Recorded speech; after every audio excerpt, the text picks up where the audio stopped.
Erin looked at the time on her phone. Nearly 6 p.m.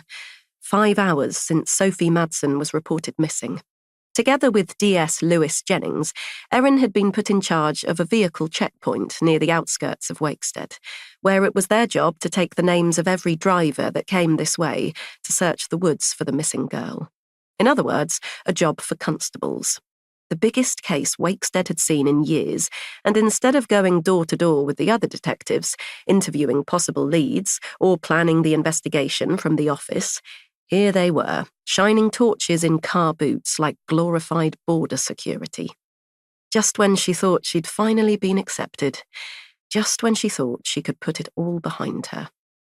Lewis was making short work of the sandwiches they'd picked up from the corner shop. "It's getting dark.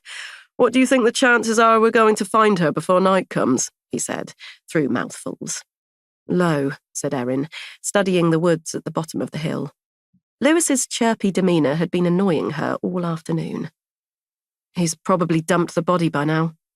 She took the can of full-fat Coke he was holding out to her, snapped it open, and chugged the lukewarm fizzy liquid.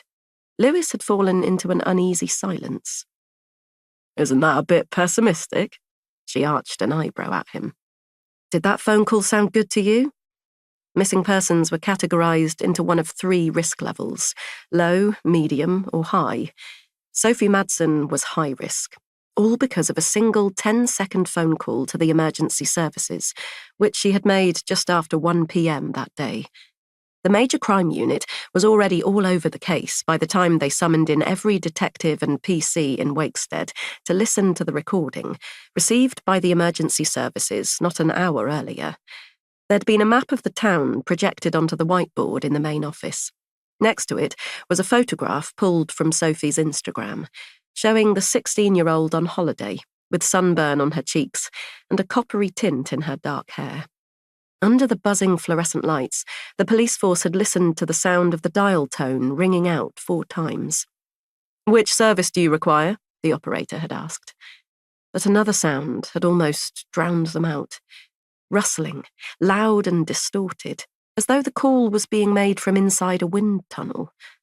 Then they had heard a young woman's voice. "I'm Sophie Madson!" she had yelled. But her screaming had quickly become muffled. Erin had felt her blood go cold. After a few moments, the recording had cut out.